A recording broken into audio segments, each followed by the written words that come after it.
All right, welcome everyone to another episode of the Local Domination Podcast, your ultimate guide to getting local clients fast. This is Doran Aldana, your host, and we have yet again another killer episode of the podcast with a wicked awesome guest. His name is Pat Hiban, and for those of you who don't know, you're about to know. I'm going to give you a little background on him before we get started. He's got a really awesome podcast called Pat Hiban Interviews Real Estate Rock Stars. It's top ranked, highly acclaimed, and he does it 3 times a week. This guy is a beast. 3 times a week on different strategies for growing a real estate business. But there's a lot of principles that we're going to talk about today that apply to any local business. And of course, it's hosted by the one, the only billion-dollar agent, Pat Hiban. And he's interviewing the best of the best around the real estate industry, learning their success secrets, what's working now, tactics in all kinds of different markets, even the markets where the market's going into the toilet. He's finding ways to resurrect the market because it ain't about the market, it's about your marketing. And after building a team of over 50 team members and making millions in the real estate sales world, Pat realized he had spent over 2 decades being led by mentors, being taught by mentors, while growing very few mentees. And it just occurred to him, it's time to make a shift. At that point, he wrote and decided to take a significant undertaking by writing a book. New York Times best-selling book, 6 Steps to 7 Figures, a real estate professional's guide to building wealth and creating your destiny. I love that. Not Thanks. too long after, Pat Hiban Interviews Real Estate Rock Stars was born. That was the metamorphosis, the birthplace. And here you'll find the best voices. So he's done some really, really cool stuff. You got to check out his podcast. He's got some really, really great insights to share with you there. He interviews some of the top coaches in the game. And of course, today we're going to peel back his cranium and learn from someone who's been in the trenches for a good number of years what works when it comes to mindset, marketing, and business. So without further ado, thank you so much for hanging with us today, Pat. I'm stoked to have you. Hey, my pleasure. Yeah, this was a blast. This is going to be a blast. Absolutely. It was, it is, and is to come. So why don't we just start off with a little bit of a background on you. We know you've been in the real estate game. And we know that this journey called life is not a straight path to the mountaintop. So maybe just give us a condensed version of your story as to how you got into real estate, and then how you got to be giving this high-level mentorship to real estate agents that you're doing now. Yeah, that's a great question. So, it wasn't by design. It was probably by design of the universe, but that was it, not by design of Pat Hiban. I mean, I graduated college with a degree in sociology, and I was an October baby, so my parents were like rushing me through life. So I was 21 years old when I graduated. I got a 2.3 GPA. Yeah, the scenic route through school. Yeah, exactly, the scenic route. So basically, I thought I was going to be a probation officer or something, but then I found out that there wasn't any money in that, and there wasn't any jobs in that either. So I took the path of least resistance, the easiest job to take, or to get started in to make big bucks, and that's a real estate agent. Right. So I went and got my license, and shortly after graduating, I started selling. Sold made $13,200 my first year, and then I, eventually worked up, boom, boom, boom, boom, boom, over the years, became the number 1 Remax agent, the number 1 Keller Williams agent. Rang a couple of bells, then sold my team to one of my agents, wrote my book, went on book tour, and then kind of just became an investor, living off the investment income I created with properties essentially that I bought when I was selling. And then recently, within a couple of years ago, I started the podcast, and then I created a company called Rebus University that essentially trains agents how to make more commissions. And we have over 10 classes now where we're training agents every day on, how to do better. What I love about your story, Pat, is that you started where you're at with what you got, and you just decided, hey, and there's a principle in this. It's called, you find your gift, you find your strength, and you go where your gift is. And obviously you had a gift to some degree, the gift of gab, the gift of, going out there and hustling and selling, although your results didn't show it initially. You say path of least resistance, but 13 G's even back then wasn't a whole lot of dough in a year, right?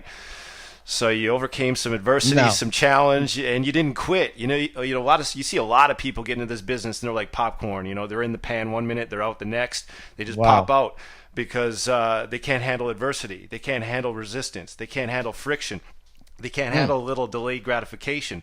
But obviously you had some mental, emotional, spiritual fortitude, and you stayed in the game.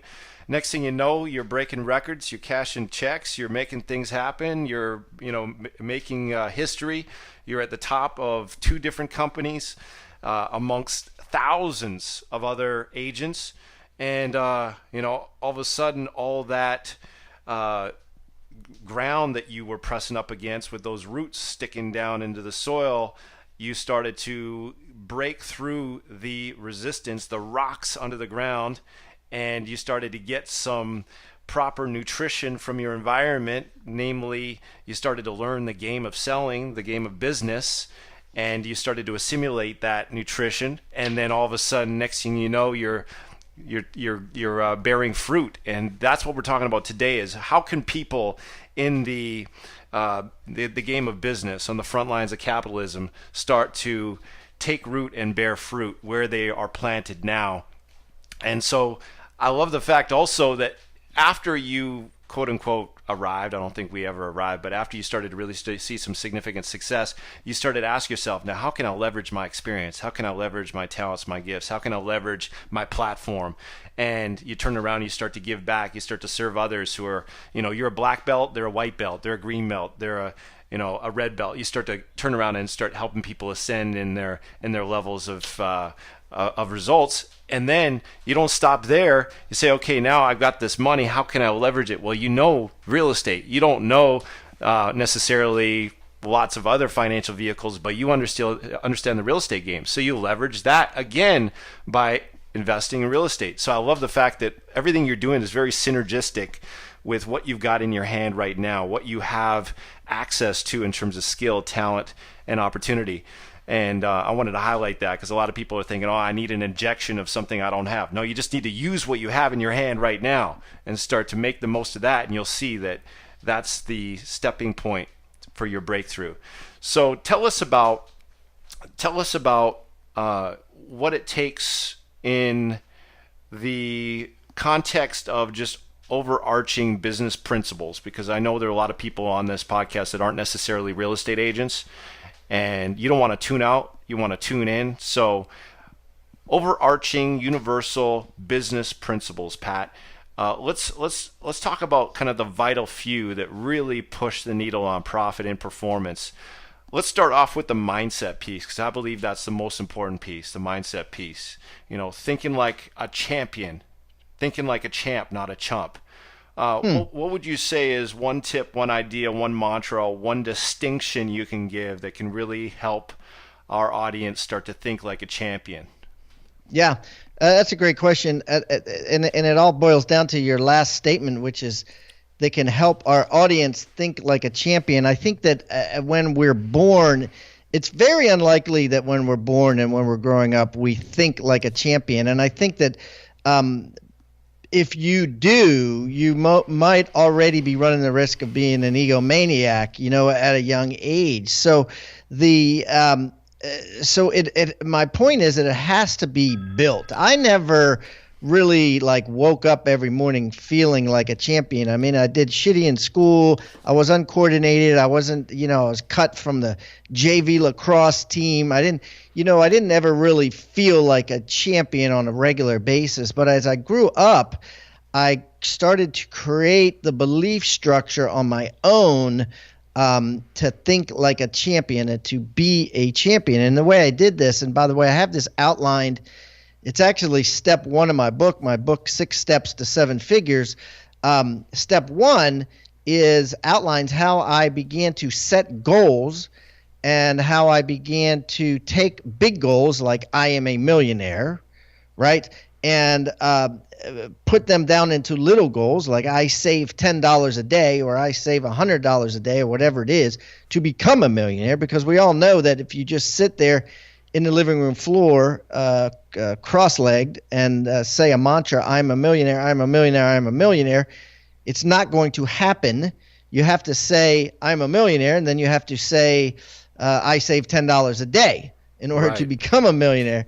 So I break that down, and I actually post in the book real life affirmations that I've said over the years until they became true.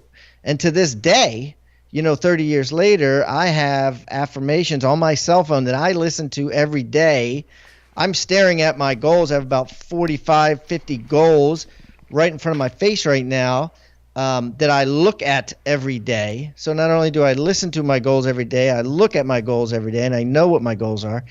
And over time, what's going to happen is you're going to believe that you're worthy of said goals. I think that if you just kind of write them down in January and never look at them again until the next January, that belief structure of you're worthy just never materializes for the most part. And this enabled me to believe that, yes, I am a millionaire. Yes, I am a top real estate agent. Yes, I am a smart businessman. Whatever I chose to become, if I repeated it in my head every day and I looked at it every day, it would manifest. And I've proven that to be true just through, my life. Yeah, you're a living, breathing example of the principle of what Earl Nightingale talked about. Yes. He talked about you become what you think about most of the time. And you are an embodiment of that principle, which is awesome. Indeed. We need living, breathing examples that we can point to and say, hey, it does work. So tell me, what's your favorite affirmation? I'm curious. Which one do you say to yourself that really raises your spirits and speaks to your soul at a level that most of your other affirmations don't? Well, the one that I've been using lately, I heard a guy speak, and I can't remember his name, but he said, don't think about making $1 million. Think about giving away $1 million in value. Mm-hmm. Right? So an affirmation I have now is I give away $1 million of value to my followers, every year. And it's all about giving and making excellent. I heard an interview with the billionaire Jeff Hoffman, who started Priceline.com, and he said, don't think about, I'm going to build this company, I'm going to sell it for $1 billion, which he did. Think about making something so incredibly excellent, that it's giving $1 billion in value, and then someone will pay for that. And it's the same thing. So that's kind of how my affirmations have, are now. I change lives. My courses change lives. My podcasts make real estate agents and real estate investors better.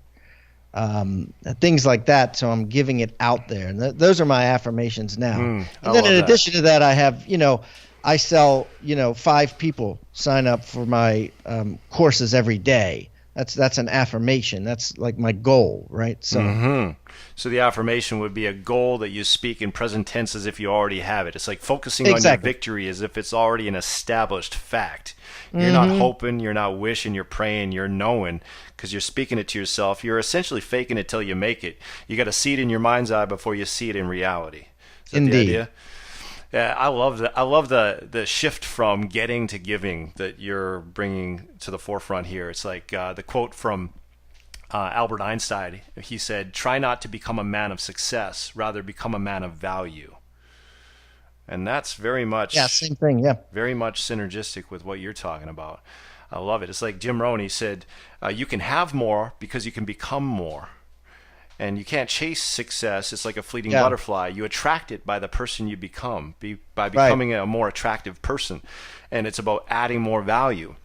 You don't go out and change your circumstance. You change yourself, which then changes your circumstance. Right. And so often we get stuck into this rut of seeing our circumstance and say, oh, it's not my fault. It's the government's fault, or it's my wife's fault, or it's my company's fault, or, I don't have the right products or services, or I don't have the right pricing, or my competition is stealing all the business, blah, blah, blah. It's all outside of ourselves. And we often get seduced into thinking that the solution is outside of ourselves. And that's where we really get ourselves into a rut, which is basically a grave with the two ends knocked out, because we take the ownership of our solution away from ourselves. We give away our own power and we say it's outside of us. And what you're saying, and one of the things that's very much part of your story, is even though you had a rough childhood in the sense that you did shitty in school, as you say, and you got cut from the lacrosse team, and you only made 13 G's in your first year, which I'm pretty sure even back then was poverty line, you kept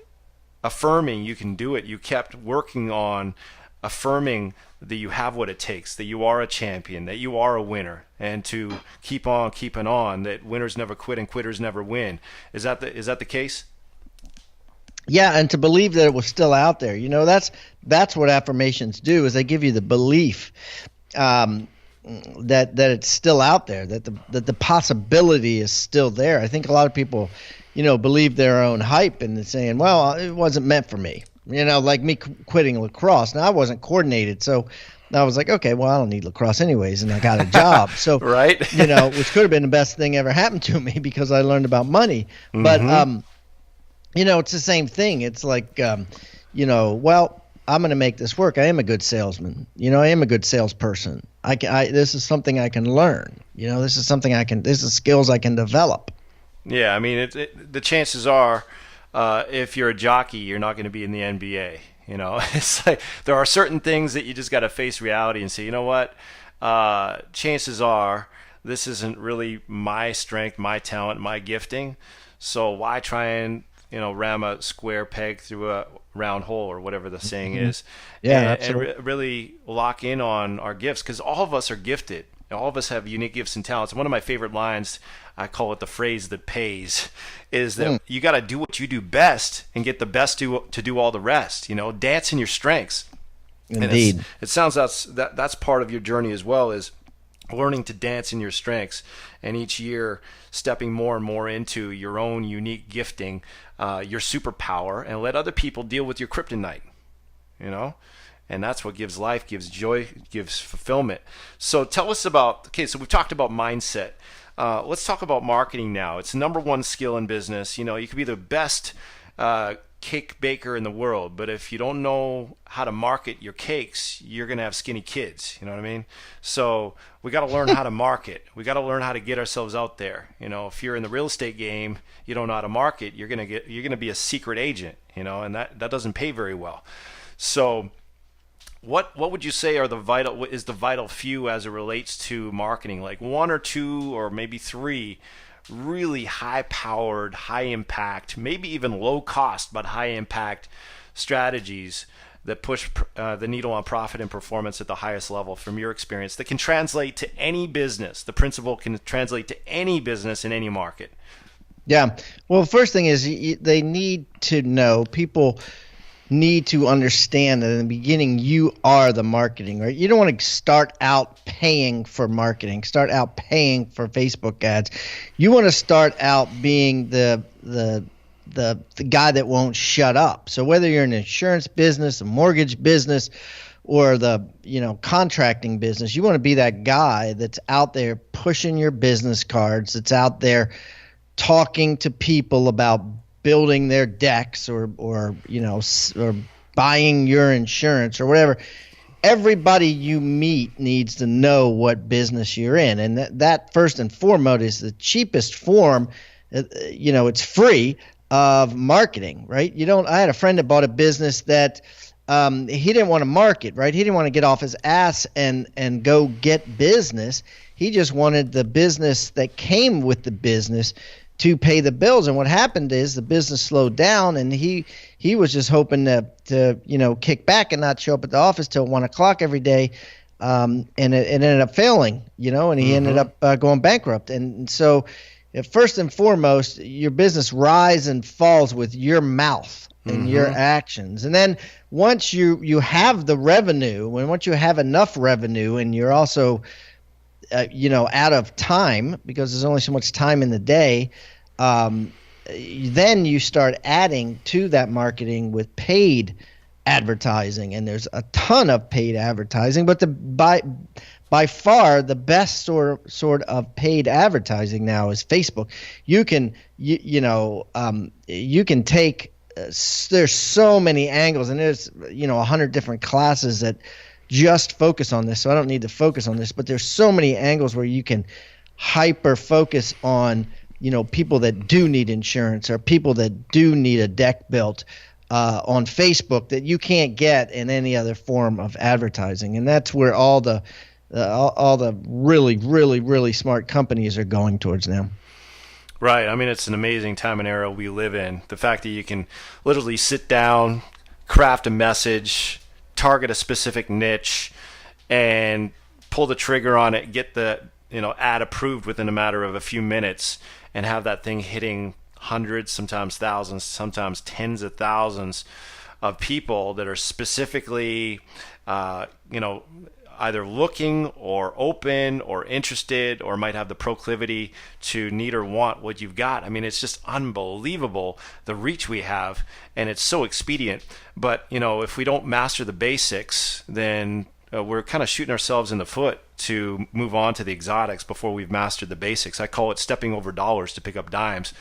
So you see all these people, they're doing all this fancy whiz-bang marketing, Facebook ads and Instagram and this, that, and the other, but they don't even mine the gold from their own database. I mean, they don't even, as you say, open their mouth and talk about their business and connect with people who are in their own sphere. They're at the hockey game. They don't even, chat people up and see if they might be the right fit for what they've got. They're at the event for their kids, and they don't even open their mouth and talk. It's just, if we don't focus on the basics, then why would we waste our time, energy, and money moving on to the exotics when we're leaving so much money on the table with the basics? And I think that's a big idea that you're bringing to the table here, Pat, is, as you say, our business rises and falls with our mouth. If we don't get that sorted out first, everything else, I think, really falls short. Because if you think about it, our advertising, if it's in text, if we read it out, it's essentially still marketing with your mouth. You read it, you hear it. It's basically like you talking to somebody, right? Yeah, 100%. Yeah, and so it's mastering your message, starting with grassroots at home. So, I see a lot of people, they've got assets, and they're neglected, they're overlooked, they're underutilized.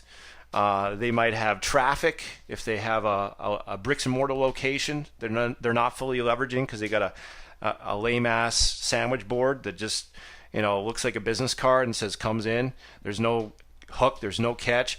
They might have a database, as I was talking about earlier. That's perhaps the most valuable asset of all that they're not really fully utilizing. They're just letting it collect dust. They might have relationships of some kind that they're not fully leveraging. Tell us about some of the assets that a lot of businesses would already have right now, aside from their own personal network, like you just talked about, where you're just out there flapping your lips and getting the word out. What are some assets that our audience should be thinking about leveraging at a higher level? Well, your biggest asset is the collateral that you already have. And I talk about this in my book in step 5, actually. It's called Build.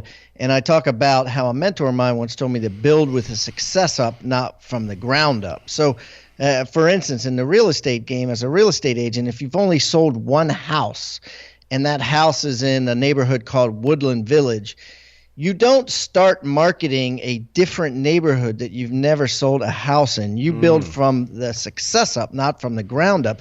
So you go and you tell everybody in Woodland Village that you just sold a house in Woodland Village, and your chances of getting a second one are 100 times greater than if you went to another neighborhood called Swans Field and tried to get a listing in Swans Field. So, so you build from a success up, not from the ground up. And as you grow and you get older, you start to have more and more collateral that's inside of you. For instance, for me, I sold my business to my partner, and then I started getting involved in other businesses. I bought into 16 businesses, and what I found was, a lot of it wasn't my game. A lot of it wasn't real estate related. I bought into 4 weed businesses. I bought into, green energy business. I bought into, infectious disease company. And so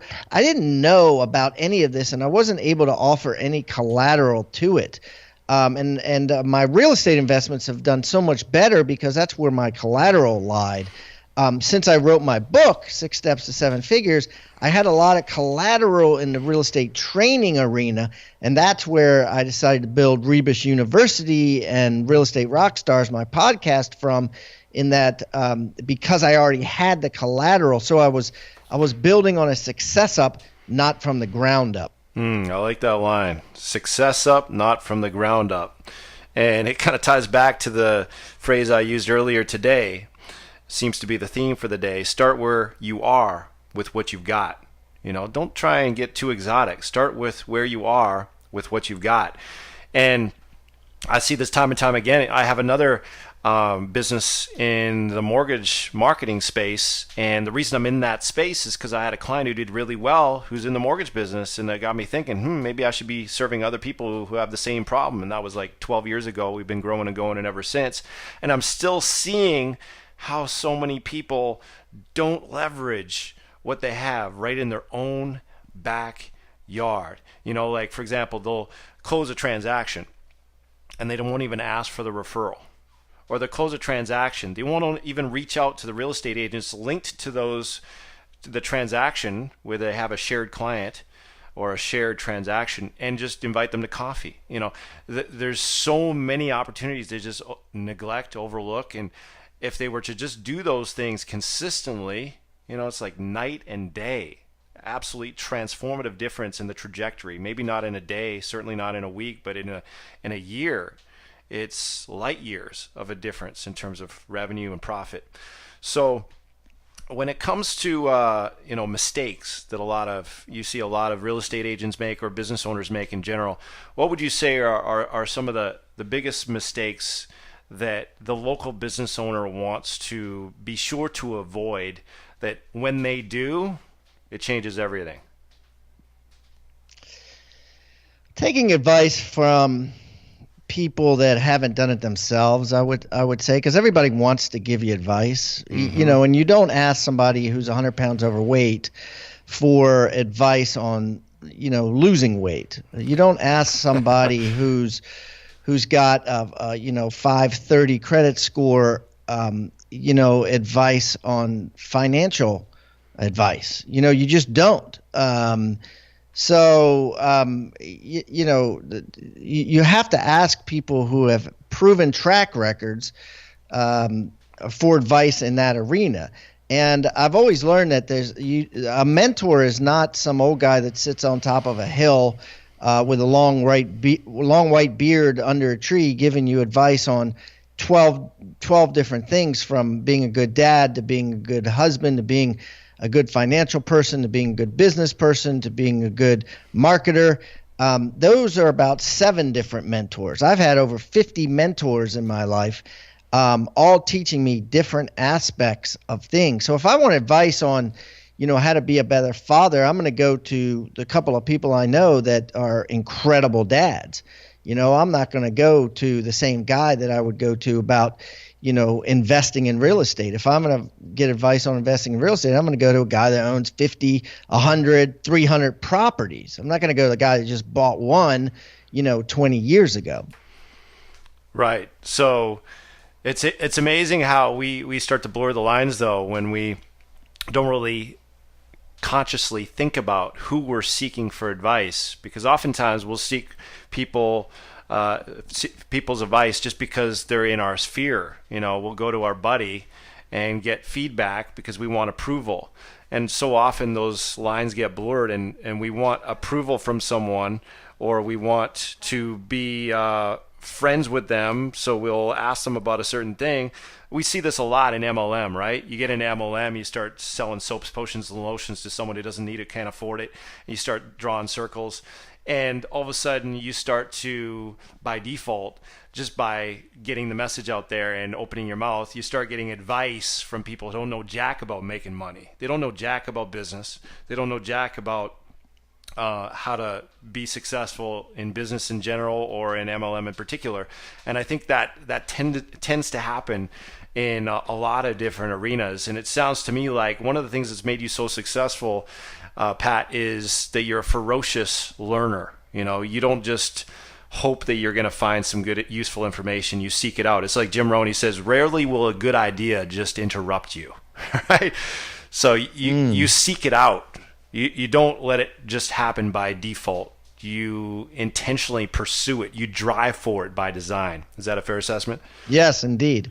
Yeah, and you know what? One of the things I found, because I'm very much the same way in the sense that I have a lot of mentors, but it's amazing. I don't have the luxury of a lot of living, breathing mentors that I can go and knock on their door, or they're local in my neighborhood where I can go and, you know, have them for coffee, hang out for coffee or something like that. But I have a ton of mentors through books.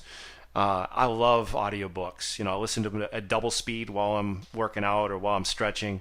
So I learn a ton just by listening and also, you know, reading. But if my personal development, professional development was hinging upon my ability to just find amazing experts in my local neighborhood, man, I'd be screwed, blued, and tattooed. I mean, I'd be hard up for that many people who can really give me the kind of mentoring I need. And is that the case for you? Like, do you have people physically, locally in your place that you get mentorship from, or are you in a similar boat to me where you're getting it from different places digitally? I get it from all along. I'm in a mastermind group called GoBundance, which is basically a men's business mastermind. So, you know, in order to get in, you have to have minimum $1 million net worth. You have to be into creating passive income. You have to be in good shape, and there's certain things that qualify you to get in.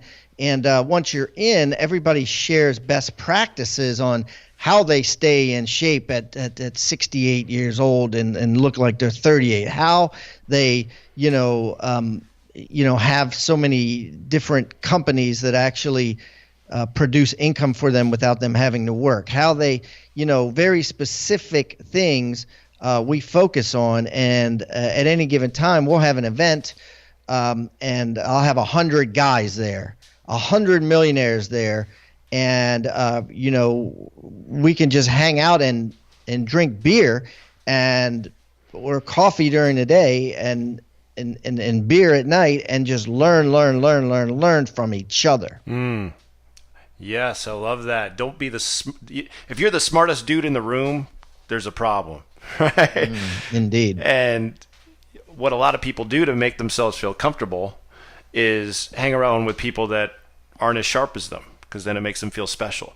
You're doing the complete opposite. You're finding people even sharper than you in specific areas that you want to grow in, and you're getting in that room and you're learning how to level up your life by leveling up your network, your friendships, your connections. And that is awesome, man. That's so inspiring. So how can people, if people, want to learn more about you and want to connect with you, what's the best way for them to reach out to you? The best way is just go to my website, which is pathiban.com, pathiban.com, and all of my other websites are on there. I'm all over social media. All you got to do is Google my name, Facebook, Instagram, Twitter, LinkedIn. I'm on every single one of them, every single day. Very easy to find. pathiban.com, pathiban.com, correct? Indeed. Sweet. And if you're in the real estate game, especially if you're in the mortgage game, I know lots of you are in the mortgage game because of my other company that serves mortgage professionals. You want to definitely get a copy or 2 or 3 or 10 of Pat's book. And if you dig it as much as I think you will, you're going to want to grab a bundle of them and use it as a way to attract real estate partners. Send out the book with a little sticky note, says something like, "Hi Tom, I thought you might find this helpful or useful." Yeah, I've had a ton of mortgage offers. I've probably had over 1,000 books sold. from mortgage officers. I've spoken at mortgage conventions. It's a great book. Matter of fact, I just had a mortgage officer or a hunter bulk. He was from Canada actually. Anyways, yeah, go to Amazon, Awesome. anywhere online books are sold. It's real easy to get. Well, if I have anything to do with it, brother, we're about to pour gasoline on the fire with those book sales because my peeps Let's definitely do need it. to get that book in the hand of their real estate agents. So that's a great synergistic fit. Well, thanks so much for hanging with us today, Pat. It's been a pleasure to connect with you, man. I wish we had more time because I feel like we're just getting warmed up. But for those of you who are listening, definitely get out to Pat's website, pathiban.com. Check him out, connect with him, follow him on the various social media channels. And he's got a whole lot more in store, so don't stop here. All right, my friends. Well, thanks again, Pat. I appreciate you, man. It's been fun. Indeed, Doran. All right, everybody. Well, there you go. There's another episode for you. It's coming straight at you once again with Pat Hiban. And that is all we've got for today's episode. Thanks for being with us for another Local Domination podcast, your ultimate guide to get local clients fast. So if tips galore that help you soar is what you adore, know this, we've got more in store. Remember, nothing happens without implementation. So in the meantime, in between time, go forth, engage. It's time for Operation Domination.